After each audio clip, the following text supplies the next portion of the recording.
মই আশাবাদী যে 100% আমাৰ সকলৰ মাজত আমাৰ মিত্ৰতা হ'বগৈ।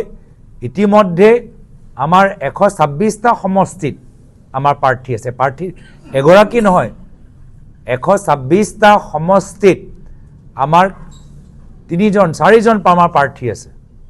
তথাপিও আমি কংগ্ৰেছ দলৰ ফালৰ পৰা আমাৰ স্থিতি আমি মুকলি কৰি দিছোঁ যে 26টা আসনৰ ওপৰত কংগ্ৰেছ দলে প্ৰতিদ্বন্দ্বিতা নকৰিব। যদিও আমাৰ আসনৰ বুজাবুজি এতিয়ালৈকে হোৱা নাই, কিন্তু কামবোৰতো হৈ আছে।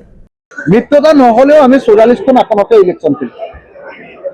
এতিয়ালৈকে সিদ্ধান্ত যে যদি কংগ্ৰেছে যদি সঠিক ৰূপত মিত্ৰতা নকৰে, সন্মানজনকভাৱে মিত্ৰতা নকৰে কংগ্ৰেছে, তেতিয়াহ'লে আমি 44খন আসনত ইলেকশ্যন খেলিম, এই সিদ্ধান্তটো হৈছে।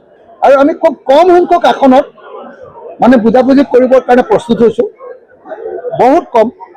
আমি মানে যিকেইখন আসনৰ কথা কৈছোঁ সেইকেইখন নিদিলে আমাক দলে আৰু এলায়েন্স কৰিবলৈ অনুমতি দিয়া নাই।